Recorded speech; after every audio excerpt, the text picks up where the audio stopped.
गुजरात में आम आदमी पार्टी अपने ही दांव में फंसती नजर आ रही है।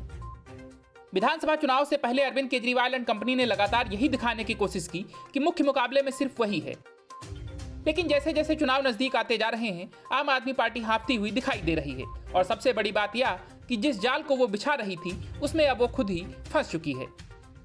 दरअसल केजरीवाल का दांव था कि गुजरात जैसे भाजपा के गढ़ में वो मुख्य मुकाबले में भाजपा के सामने आम आदमी पार्टी को दिखाकर यह माहौल बनाने की कोशिश कर रहे थे कि आने वाले चुनाव में मोदी को चुनौती सिर्फ केजरीवाल ही दे सकते हैं। लेकिन जमीनी हालात ऐसे हैं कि केजरीवाल का खाता खुलना तक मुश्किल लग रहा है।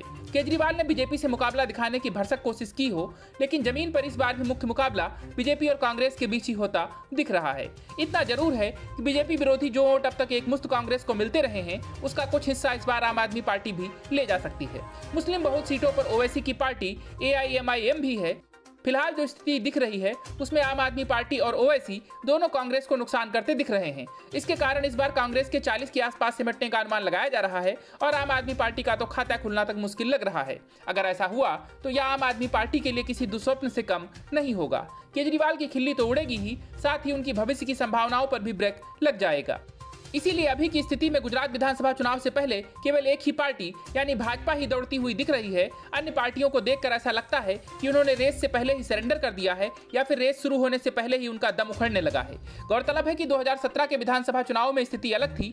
पाटीदार अनामत आंदोलन की मायावी आड़ लेकर कांग्रेस चुनाव लड़ी थी। इसके कारण वो बीजेपी को टक्कर देती दिख रही थी। 2017 में यदि पाटीदार आंदोलन का असर न होता तो बीजेपी की विधानसभा में कमोबेश उतनी ही सीटें होती जितनी फिलवक्त विधानसभा में उनकी संख्या बल है। लेकिन इस बार बीजेपी की सरकार के विरुद्ध ऐसा कोई अंडरकरंट नहीं दिख रहा है जो उसे 2/3 बहुमत मिलने से रोक सके।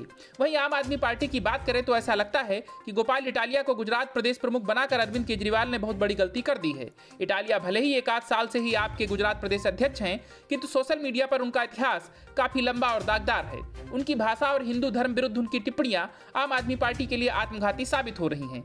एक सामान्य गुजराती जो धार्मिक है उसके मन में इटालिया के प्रति बहुत रोष दिखता है। इसीलिए जमीन पर देखें तो पता चलता है कि आम आदमी पार्टी का जो फोकस मिला है वो अत्यंत नकारात्मक वजहों और सामान्य गुजरातियों के गुस्से के कारण ही आया है। आपकी कोशिश रही है कि वो यह संदेश दे सके कि मुकाबला उसके और बीजेपी के बीच होना है, लेकिन इस फेर में उसने खुद को ही फंसा लिया है।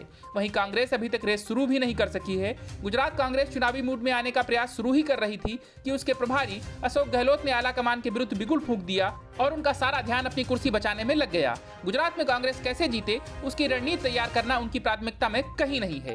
जबकि 2017 के उलट इस बार माहौल बीजेपी के पक्ष में उसी तरह है जैसे नरेंद्र मोदी के गुजरात के मुख्यमंत्री रहते हुआ करती थी। Bureau report, news of India.